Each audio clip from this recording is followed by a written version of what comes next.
Hello, friends. Welcome back. Let us start the new chapter called permeability.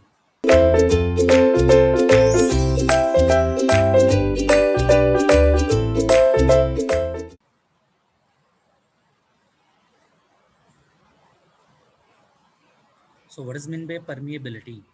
So, in general, we are representing this term with the K. So, permeability is a property of the soil by which it allows flow through the soils. So if it is a permeable soil, then the flow can happen through the soil. If it is non-permeable, then flow through the soil cannot happen.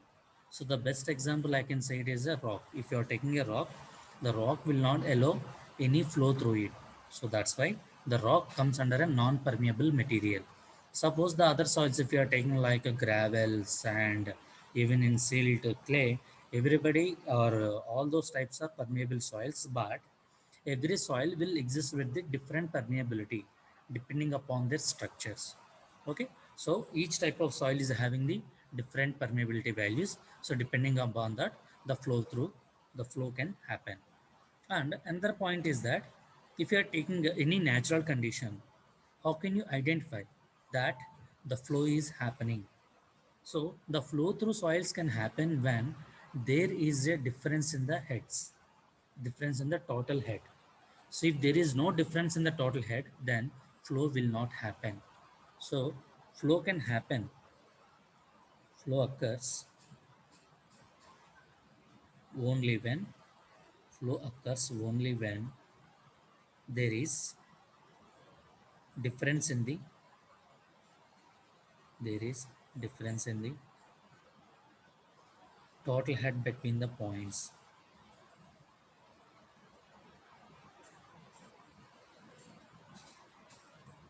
Okay. So wherever you want to identify whether the flow is happening or not, consider any 2 points and find out the total head at those 2 points. And if there is a difference, then only the flow is occurring between those 2 points. So the flow is always from higher head to the lower head point. It does not about point A is below and point B is higher side, and it doesn't mean that flow will always happen from B to A. It is not like that. So wherever you want to identify, flow is always happen from higher head point to the lower head point, higher total head to the lower total head. So let us see some examples that let us consider a soil deposit like this. Okay, and the water table is at the ground surface. Let us assume all this is filled with the soil, and also in between the soil particles we are having the voids. So all those voids are filled with the water. Now I want to identify that whether the flow is happening or not, or the water is at rest position. So for that, I am considering 2 points, point A, and also I am considering point B. And let us assume that these 2 points are separated by a distance z. And let us say that my reference axis I am considering at point B. Let us say x is my reference point. So what will be my total head at point A, and also what will be my total head at point B? So in general, uh, what is mean by a total head? How we will evaluate it? So total head is nothing but always datum head, and also plus pressure head plus velocity head. So whatever the flow that happens through the soils, the velocity is very, very less. That's why while estimating the total head in soils, we don't consider the velocity head. So in soils, we will consider only datum head plus pressure head. That is what nothing but your total head. So what about your total head at point A? First, what will be your datum head? Your reference axis is here. Then you are considering the point here. Then what is the datum head? Z less whatever the pressure head, how we will evaluate. So wherever you want to find out the pressure head, put a piezometer at that point and see how up to how much level the water level is rising. Suppose if I put a piezometer here, will there be any rise in the water level? Up to what extent the water level rise in the piezometer? Up to the water table. Where is our water table? Water table and point A both are at the same level. So even if you keep a piezometer, water table will not rise, water level will not rise. So that's why what will be your pressure head? 0. So what will be your total head at point A? That is nothing but a Z. Now, what will be your, so what will be your head available at point B? So first of all, what is the datum head? Reference axis and the point we are considering at the same level. So what will be the datum head? 0. Less, what will be your pressure head? Suppose if I keep a piezometer at point B, let us imagine that I have kept a piezometer at point B.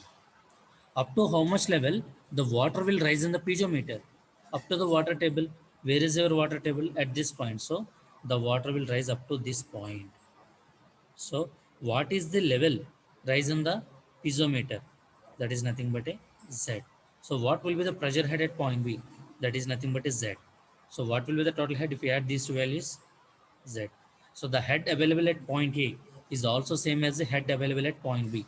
That means, is there any difference in the total heads? No. As there is no difference in the total heads, in this present, I can say that no flow is occurring. Okay. So not only here, whatever the direction you want to find out, just find out the total head along those points and then see whether there is a difference in the total heads or not. Similarly, let us consider another soil sample. So let me imagine that the soil is consisting of the water, air, and the soil particles. Let us say these are the soil particles through the, let just in general I am representing the soil particles in general, even though it is not looking so, but still just for the understanding purpose, let us say these are nothing but a soil particles, and in between the soil particles we are having the voids. And here I am connecting with some water adjustment. I'm connected with some pipe and I am maintaining the level at this point up to this level. So I am at the left side of soil, I am maintaining water level,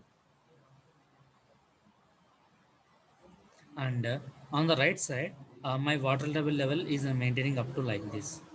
So here. So here I am keeping an arrangement such that I want to know whether the flow will happen or not. So I will keep on adding the water and here water will withdraw it.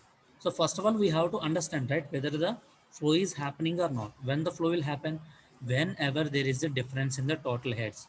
Let us say this is the point A and this is the point B.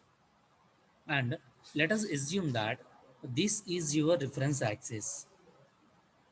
So if it is your reference, the points and the reference axis are at the same level, then what will be your datum head? 0. So let us say here the magnitude is HA and here the magnitude is HP. So what is meant by piezometer? Even if I keep a piezometer here, up to how much level my water level will rise? Up to the water table. Where is your water table? Here. So if I keep my piezometer here, my water table will rise up to this point. So what will be the total head at point A? Datum head is 0. What will be the pressure head? So instead of better, let me say it is a ZA and it is ZB.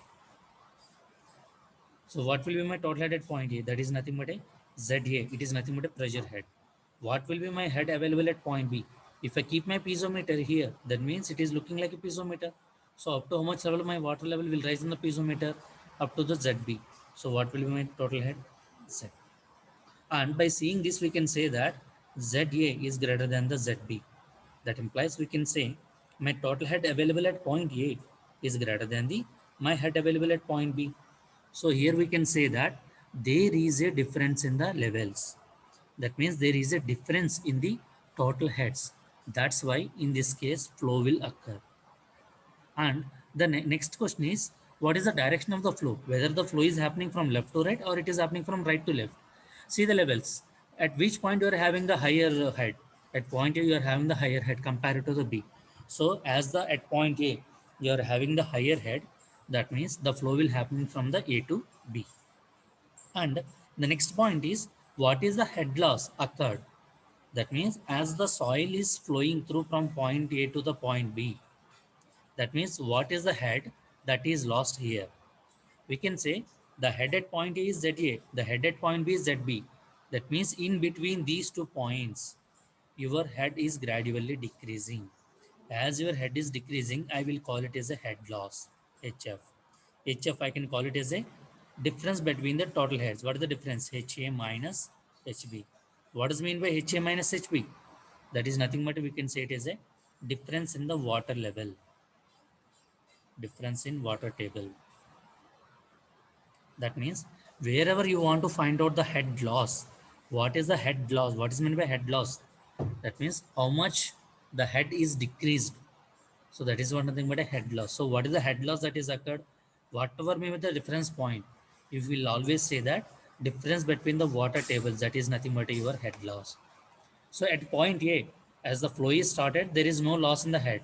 As the soil is flowing through the voids, so as there will be resisting from the soil particles, the head will reduce, and at point B what is available? ZB. So in between these 2 points, your bed will always vary linearly. So this is what the head available. So what will be the gradient? What is the gradient of the head loss? That is nothing but a height. So I here is nothing but a head loss divided by the length of the sample. Let us say the length of the sample is L. So this is what nothing but a hydraulic gradient.